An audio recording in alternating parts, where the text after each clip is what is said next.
cherchais le nom du chanteur pour enchaîner et tout, et on m'a fait signe que c'était pas la peine. Donc, bonjour Sylvie. La ville de Nîmes accueille un nouveau venu, le musée de la Romanité, qui se trouve juste en face des arènes. Question, ça ne va pas être évident de créer un musée juste en face des arènes. C'est exactement la problématique qui s'est posée et il y a une architecte qui a relevé le défi. Parce qu'en France, on n'a pas beaucoup d'architectes femmes, il faut le dire. Et celle dont je vais parler, Elisabeth de Porzenspart, elle en fait partie. Elle est franco-brésilienne. D'ailleurs, ça sent le Niemeyer. Vous savez, le grand architecte brésilien coule dans ses veines. Elle a forcément ces influences-là. C'est l'épouse de Christian de Porzenspart, Pritzker Price, etc. Et vraiment, elle a en plus une sensibilité, elle a un regard sur l'architecture, moi, qui m'a beaucoup frappée. Je ne la connaissais pas, on s'est rencontrés à propos de ce musée. J'ai été épatée dans sa construction, dans ce qu'elle voulait faire, dans l'idée, dans l'inspiration et dans, justement, avoir un bâtiment emblématique en face de celui qu'elle devait construire. Mais comment on fait ?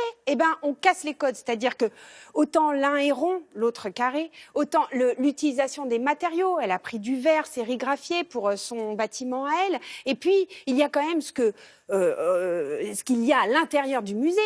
Une des plus belles collections c'est dur à dire ça. Archéologique. Allez, moi je vous l'offre. Oui. Archéologique, c'est pour moi. C'est pour moi. Allez. Et donc, elle a pas oublié ça, évidemment. La scénographie, vous pouvez imaginer, parce que la ville de Nîmes avait aussi besoin qu'on vienne pour voir ça. Alors, ça veut dire que si vous êtes à Nîmes, vous pouvez vous cultiver sur l'architecture pour voir un très beau bâtiment. Il y a un escalier notamment de ouf. Et puis, 2, vous allez tout connaître sur l'archéologie. Ouais, j'ai réussi. Avec vos enfants, ça fait double moyen d'apprendre des choses. Regardez. C'est bien. Allez, c'est parti, on va.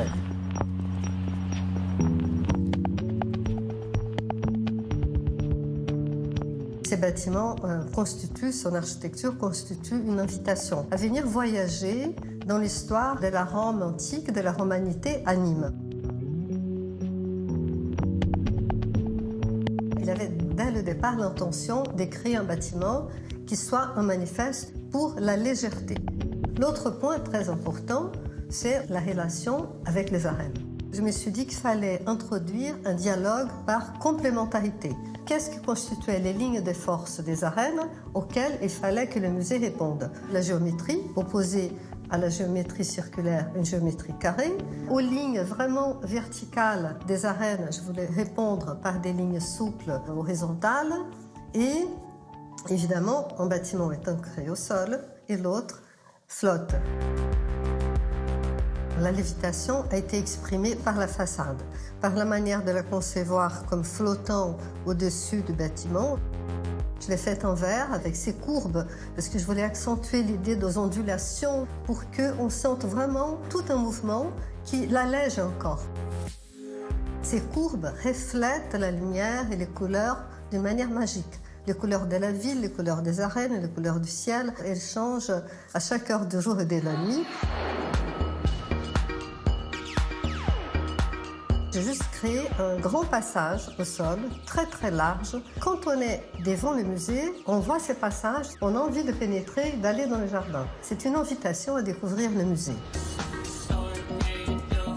Quand on pénètre dans les bâtiments, on trouve un escalier. C'est un escalier qui a une forme assez brésilienne, avec ses jeux de courbes et contre-courbes, et ça permet de gérer les flux très bien, les montées et les descentes, mais ça fait une sculpture dans l'espace.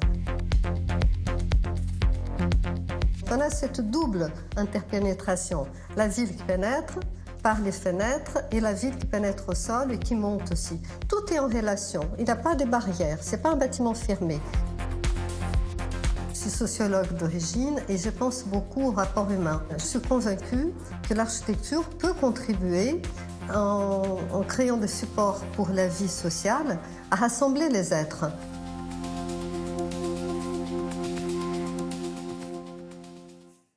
D'après ce que je peux comprendre, c'est qu'elle a inscrit le musée Elle était sociologue avant, hein, Ouais, c'est ça. c'est ça. Donc elle inscrit le musée dans la ville, c'est-à-dire qu'il y a le musée, mais on peut traverser, il y a des passages. Exactement. Elle est sociologue de formation, elle est devenue architecte, et pas seulement architecte urbaniste, c'est-à-dire que la ville, la cité, l'homme au centre de la cité, ben, c'est son questionnement perpétuel, Elisabeth de Porzampar. Et puis, elle a une telle exigence et une telle réflexion, c'est-à-dire que son bâtiment, à chaque fois qu'elle y allait pour le voir construire, elle avait toujours une chambre d'hôtel en face, elle prenait une photo chaque jour, elle l'a vu comme ça, c'était comme un enfant qui grandissait, puis à un moment donné, paf, on lâche le bébé. C'est un bâtiment qui va marquer l'histoire du Sud aussi. Et juste pour conclure, et l'archéologie, l'histoire de l'archéologie, yes. Oui, mais j'avais dit que c'était pour moi et qu'on ne le disait plus. Combien de lames de verre comme ça 7000 7000. dans voilà. un cube.